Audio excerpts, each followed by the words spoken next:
All right, let's talk about a real Hollywood paradox. How does a producer with an absolutely stellar track record, someone handpicked by George Lucas himself, end up presiding over what so many people now call a legacy of failure? Today, we're really digging into the turbulent tenure of Kathleen Kennedy at Lucasfilm. After nearly a dozen years with Kathleen Kennedy at the helm of Lucasfilm, the idea of her stepping down isn't just seen as a typical corporate shakeup. For a huge part of the fan base, and for many critics, it feels like a cosmic reset button. That's a pretty powerful statement, right? So let's unpack exactly why so many people feel that way. Okay, here's how we're going to break this all down. We're going to start with the legacy itself and why it's even in question. Then we'll look at the person in charge. The manager, not the visionary. From there, we'll get into the hard evidence. Exhibit A, the sequel trilogy. Exhibit B, the streaming shows and legacy projects. And finally, we'll talk about the ideological gamble and what, if anything, comes next. So let's just get right to the heart of it. The core issue here is this overwhelming feeling that under Kennedy's leadership, Lucasfilm just went into a creative freefall. And we're not talking about one movie that didn't land right. No, this is about a consistent pattern, a kind of systemic breakdown in how stories were being told and how the entire brand was managed. The biggest knock against her time at Lucasfilm isn't really about one specific plot point or character you didn't like. It's about this cycle that just kept repeating itself. A beloved franchise would get, mishandled. Then, instead of looking inward, the official response often seemed to shift the blame to the audience. And that left a lot of people feeling like there was a real refusal to just admit that maybe, just maybe, the problem was coming from inside the house. And this is where the disconnect becomes so clear. On one side, you had the official story. Any backlash was just from a tiny, loud group of impossible-to-please fans. But then, you look at the reality. The real-world consequences were huge. Star Wars literally vanished from movie theaters for years. Projects got shelved, and it was even admitted that the fan reaction to The Last Jedi was so intense it actually scared the director away from making another one. I mean, does that sound like a small, toxic minority to you? So you have to ask yourself, how did we even get here? To really understand the decisions that were made, a lot of critics say you need to look at who was making them, not just at Lucasfilm, but throughout her entire career. What was her professional DNA long before she ever touched a lightsaber? And look, her resume is incredible. Seriously, she's a production legend.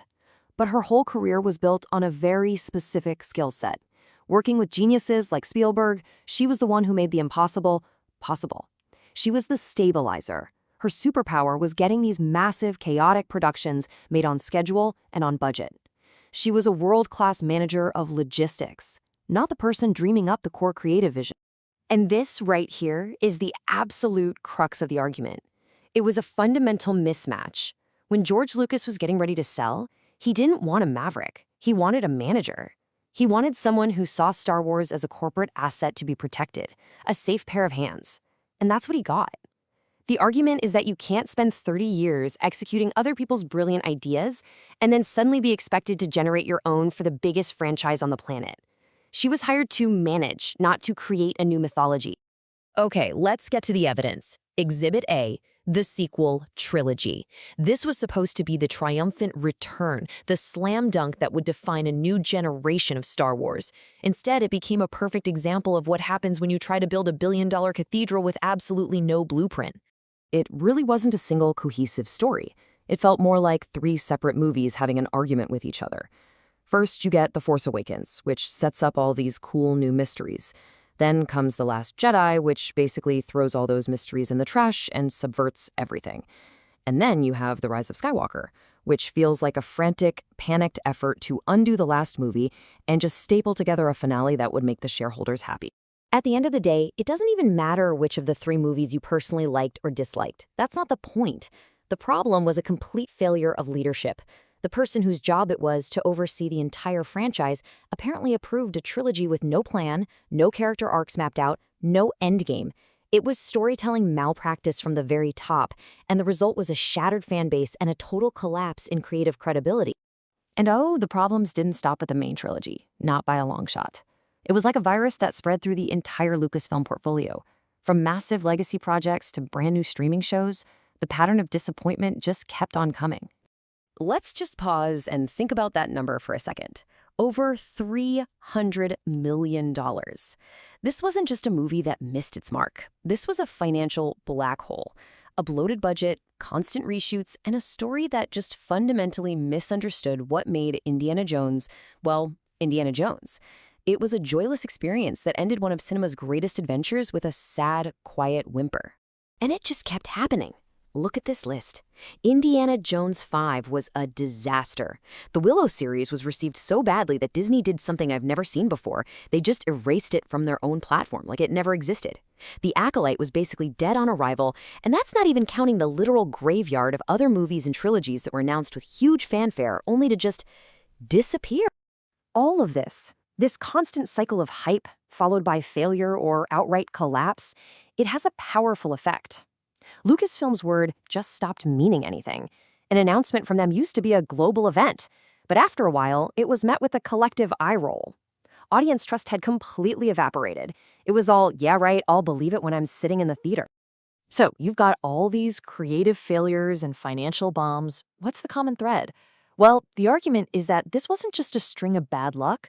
This was the result of a deliberate, strategic choice to change the very philosophy of the Lucasfilm brand, even if it meant pushing away the very people who built it.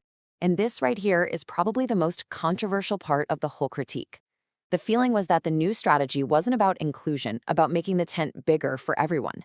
It felt like substitution. It felt like a conscious effort to rebrand the franchise for a new, different audience, and in doing so, it sent a pretty clear message to the old one. This isn't for you anymore. Now, you hear this term thrown around a lot, Mary Sue. And whether you think it's fair or not, it points to a real storytelling problem. Many of the new heroes felt like they just skipped the hero's journey altogether. They were instantly amazing at everything, with no training, no struggle, and no real setbacks. And when a hero doesn't have to earn their power, it's really, really hard for an audience to connect with them or feel like the stakes matter at all. And all of this created a really toxic, ugly feedback loop.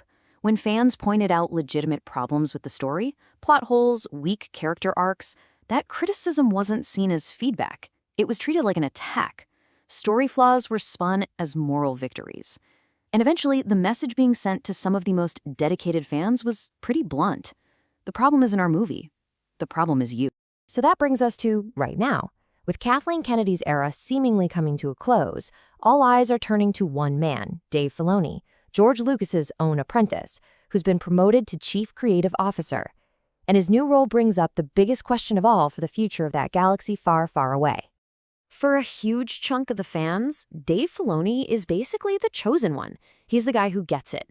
His work on things like The Clone Wars and The Mandalorian is held up as the gold standard. He's seen as the great hope. But is it really that simple? The problems he's inheriting are baked into the system now. They're structural. Can one person, no matter how talented, actually fix all of this?